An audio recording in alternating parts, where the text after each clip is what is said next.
All right, not just the host, but also Dr. Peter McCullough is with us. Doc, it is so great to have you on the program. Grant, there's no shortage of these stories about infectious diseases. What's behind it, Doctor? It's an archetypal fear that we're going to be, invaded or attacked or infected. We've been through COVID-19 and monkeypox and bird flu, and now the new world screwworm.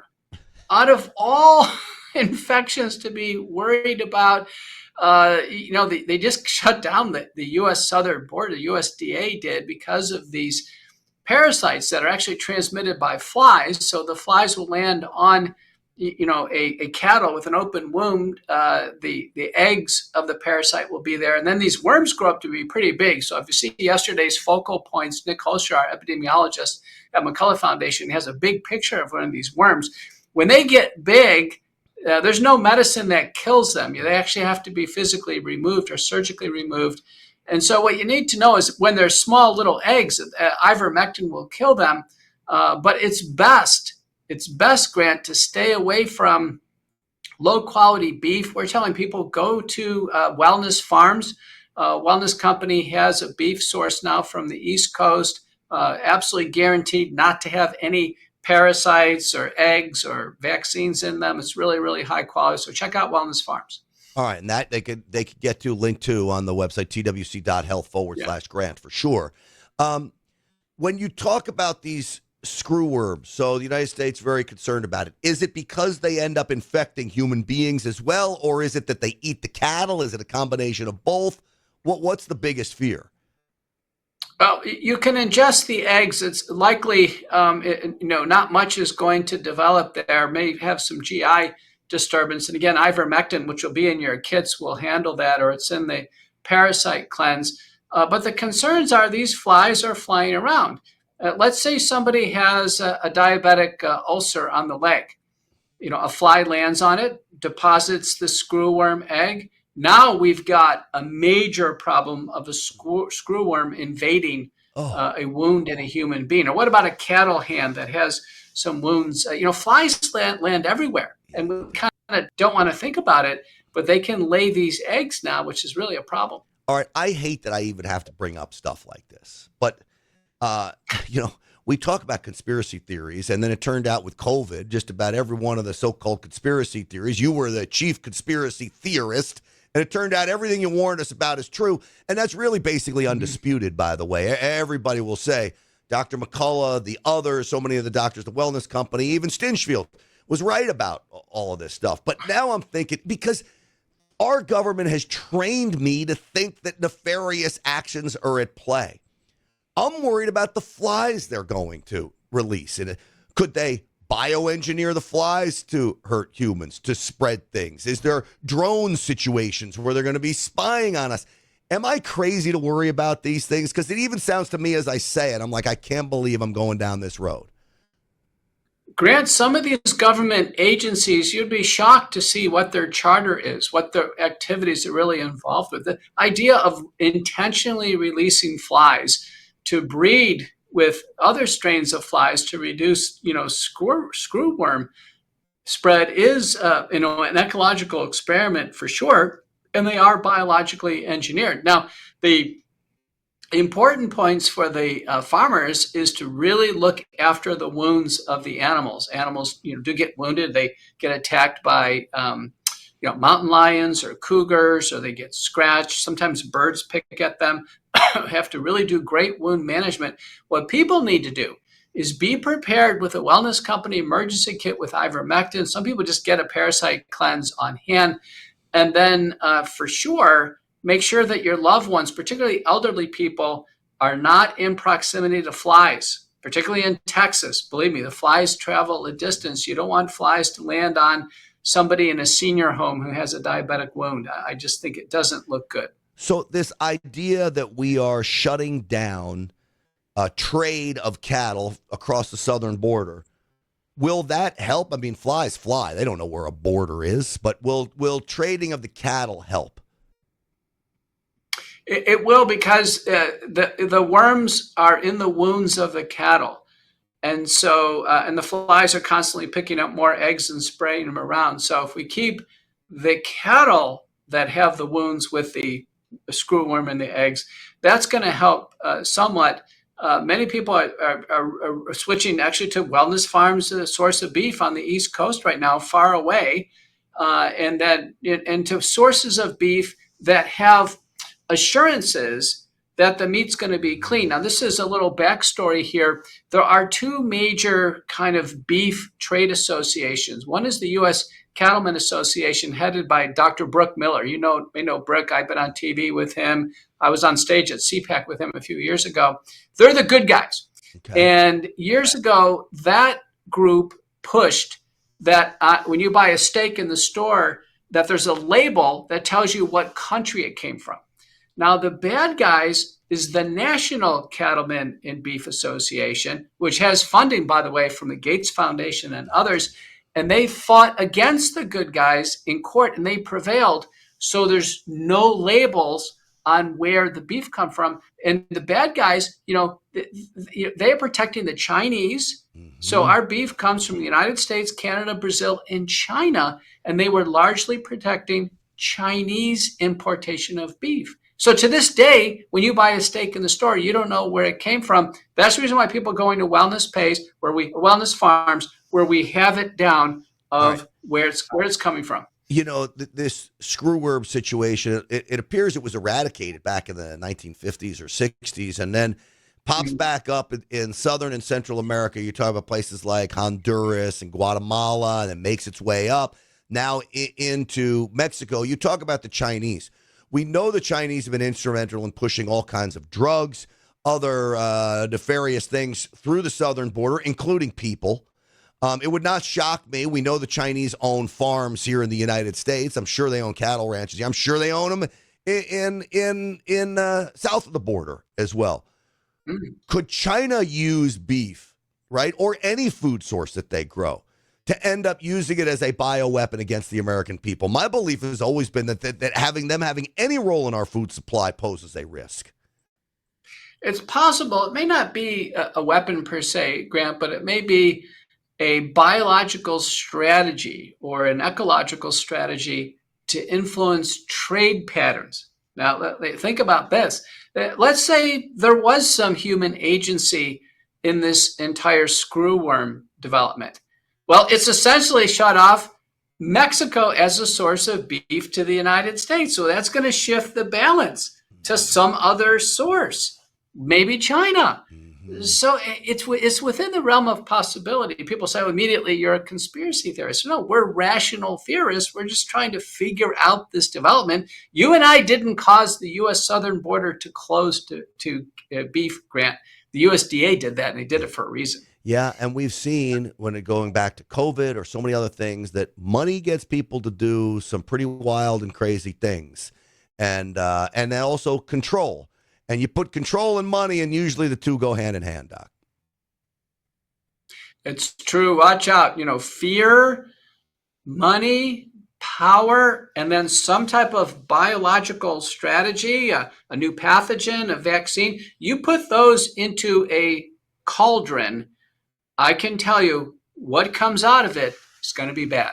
Well, I'll tell you, the United States government in Texas is spending, by my research here, a new $29 million facility to breed these sterile male flies and then ultimately release them at dusk down on the border. I don't want to be anywhere near that. Well, they're hoping that they can breed with the other flies so they won't pick up the screwworm and spread it so much. Boy, I tell you, I think it's a biological gamble. Remember, another strategy would be to reduce the flies. If you reduce the flies, then you're going to reduce the spread. Instead, this strategy is to amplify the flies. Nobody likes flies. No, nobody so likes flies. I think it's a gamble. Yeah. Yeah, it sure is. All right, I want to talk to you about another doctor I saw, but she's really been blowing the lid on insurance companies and really how difficult they are to deal with as a doctor. This is something you know a lot about, so I was going to play that for you in just a second. But before I do that, I want to tell folks about what you were talking about. One, there's wellness farms which you get the beef we're talking about. You're not going to have to worry about screw worms in the beef. I want everyone to go to twc.health/Grant. Use the promo code Grant. Of course, there's the emergency medical kit that has prescription medications. There is ivermectin in here as well. But what I'd also like to tell folks about is this parasite cleanse that is been sold out 3 times. And there's a reason it's sold out because people now across the country know the power the risk of parasites in the body and the things and damage that it can cause. This is why this has been so popular amongst our viewers and listeners. Mebendazole and ivermectin inside this parasite cleanse, as I said, sold out 3 times. So if you're having these symptoms of parasites, and there's a lot of it, I'll just Google it, and you'll see. You probably have parasites. So many Americans do.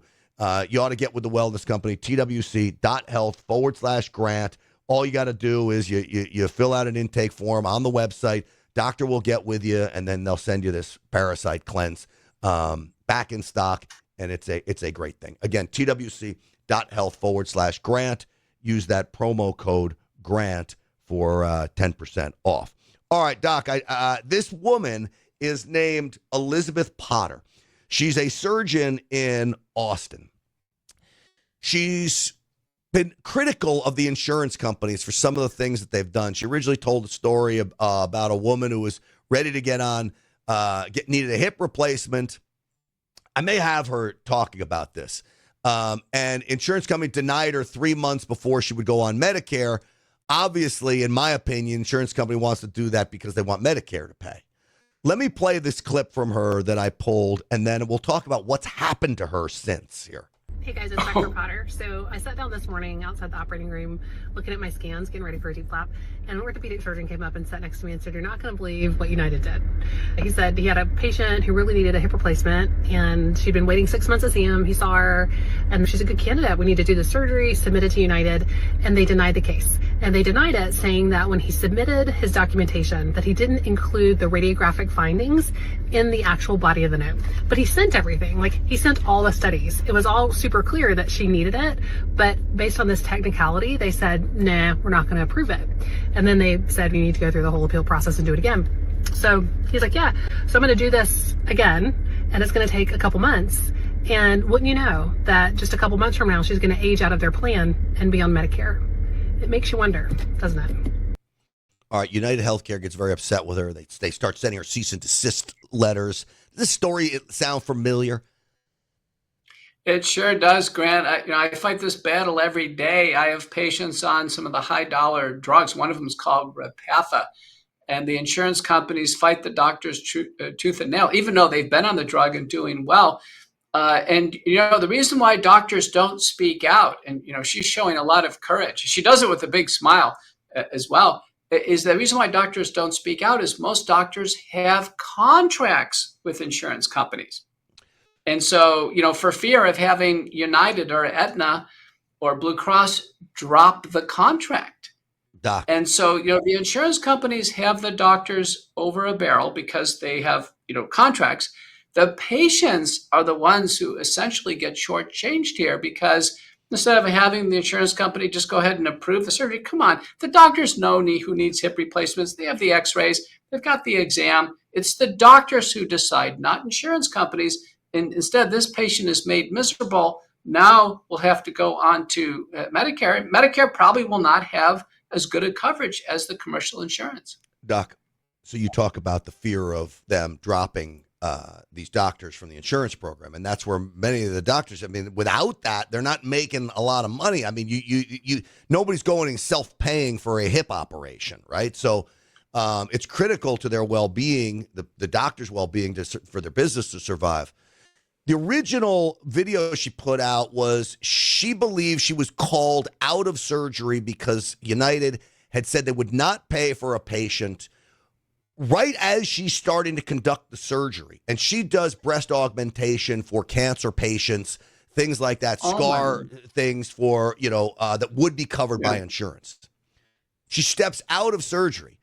Turns out the story is United says, no, it wasn't that patient. It was a different patient. We're sorry for the confusion, all this stuff. But cease and desist. You can't keep talking. She keeps speaking out about the issues. They dropped her from the insurance. Yeah. They dropped her. Yeah. She doesn't know what to do. She started a crowdfunding source to try to help her keep moving forward with speaking out, but they dropped her, Doc. Grant, sounds familiar. Speak out against the government narrative. Speak out against the insurance narrative. This is where Dr. Oz needs to step in. And I'll give you a clear-cut, new policy. New policy could be, listen, if there's an application for a commercial insurance procedure like a hip replacement, when that application goes in before the start of Medicare, commercial still has to cover it. And then they would stop playing these games. Yeah. We need to have rules in place to protect the doctors. The doctors have a right to free speech. They have a right to free speech. They cannot be bullied by insurance companies like this. And what's going to happen now is they're going to try to make her an example, Grant. Of course. What was your situation with, we know everybody and their brother came after you. Did the insurance companies come after you, or was it just the hospitals? I know the hospitals were worried about you speaking out where you had privileges at. What did the insurance companies do to you? I never got insurance company inquiries, but other doctors who are actively treating COVID-19 in large volumes, they did. I know some private doctors who got letters from insurance companies saying, listen, we don't like this. You're under special review. The insurance companies would deny coverage for these drugs, which were simple generics. And I had more institutional pressure for multiple times. And again, it's not a direct thing. They don't say, well, Dr. McCullough, we want you to stop going on Fox News, or we want you to stop going on Newsmax, or don't testify in the House or the Senate. It's more subversive. It's more like, we just have to let you go for no reason. And that never happens in the doctor's world. It just never happens. Wow. So there's an undermining here, and there's a tone of authoritarianism. U.S. government agencies, clearly big pharma, and now big health insurance. Yeah, it's amazing. And we need people like yourself, the other wellness company doctors who are not just critical thinkers, but are really, and I'll use the term brave to speak out, because what you've done, you've put a lot of your career at risk. I think in the end, you've become even more of a hero to people that really count. So in the end, it probably worked out, but you don't know that as you're going through it. Doc, am I right? Yeah, you don't know. There's a lot of insecurity there. We're married, we have spouses. There's questions on what's going to happen next. There's a degree of humiliation that occurs. Medical society memberships stripped, no longer invited to, give grand rounds, etc. I was stripped of all my pharmaceutical consulting arrangements. I was stripped of all my committee positions on all the societies, stripped of everything I had with the National Institutes of Health, lost my research funding, and it goes on and on. And, my contributions were the McCullough protocol, the approach to treat patients with acute COVID-19, reduce hospitalization and death, and now McCullough protocol base spike detoxification, the approach through the ultimate spike detox in the wellness company to manage these vaccine injury syndromes and long COVID. So, the capstone of my career is secure. The real question is, what is going on with the medical orthodoxy? It's as if they're off the rails. She talked about this pressure that she was getting, because she didn't give up. She's posted many more videos. Like you and the others, she's not backing down. Check this out. They leaned very hard on me to be quiet. Mm-hmm. I mean, to the point where a president of the society showed up at my home. That's scary. Yeah. So, yep. Like threatening? No, in a very nice way. And how did that go? That went, well, yeah. I know bullying when I feel it. I literally was in the kitchen on purpose with the roof leaking into a bucket. And this man who walked in the door with a bottle of champagne. And I'm like, you don't know your audience. Like, I am all in. I've emptied my bank accounts And you're bringing me a bottle of champagne telling me to be quiet? Like, this is not resonating. And that was one of those moments where, am I someone who's going to just back down because I'm scared? Or, am I that girl from Georgia who just goes, okay, well, I know it's right. I know it's true. So come at me. I like her, Doc. She reminds me of wellness company doctors. Yeah, we need to review her. But she reminds me of Mary Telly Bowden or Simone Gold or so many of the fearless leaders out there that says, listen, there is intimidation tactics going on, and doctors, nurses, those in healthcare. The wonderful thing is the wellness company. We've got a team of superstars. We're not going to be intimidated by anybody. And what we've done on some of these crises, in the East Palestine, Ohio crisis where there's a chemical spill, we volunteered to help the government. Government didn't show much interest. We brought them water free. Same thing in the bird flu. We actually had some meetings. Government not doing anything about bird flu. We actually supplied all the farmers with bird flu treatment kits in order to settle them down so people weren't so nervous about bird flu. Well, guess what? The farmers quit killing the chickens and the egg prices went down, Grant. So Wellness Company not only is a national resource, we're actually influencing modern developments in this whole biopharmaceutical space. Literally making a difference. And that's what the Wellness Company did. So I'll before I let you go, I'll just show you. You want to see. So this woman says she's not going to back down. So she posts more videos. Here we go. Trying to give you a look into what it's really like to be a doctor in 2025. One of my PAs saw a patient who had some right calf tenderness and was suspicious for a deep venous thrombosis and sent her to get an ultrasound, which showed that she had a DVT. And we called in the anticoagulation for her, the medicine that she needed to be safe. And then her pharmacy let her know that her insurance had denied that because they wanted more clinicals. Like, we saw her in person, we were suspicious for a DVT, we got an ultrasound that confirms a DVT, and we ordered the treatment. And they wouldn't give it to her because insurance denied it because they want more information. I just don't even know. This is so broken. It's so broken. We did everything. And that's dangerous. They sent her home without the medicine. What do they want? They want her to go to the ER and spend all that money too? And so we told her, you got to get it filled and you can go to the ER. But this is broken. It's broken. Doc, let me tell you a quick story. I think I remember telling you about when I had a herniated disc. And I went to Baylor, a place where you used to work, and I went to downtown Baylor to have I was in such pain. I felt my entire left arm was basically paralyzed. I knew I needed an MRI. And I said, do you have an MRI? Because I'm going to come there because I know I can't get in right away. Yes, we have an MRI. When I called, I get there. They won't give me an MRI. They only give me a CAT scan. I knew that wasn't good enough. Well, meanwhile, I stay there for 6 hours. I'm on a cot in the hallway, and I keep getting bill after bill after bill. I don't know. It was like $7,000 for some extra strength Tylenol and a shot for sitting in the hallway at Baylor. Well, I go ballistic. I'm not going to let this go. So not everybody can call the vice president of communications for Baylor, Scott White.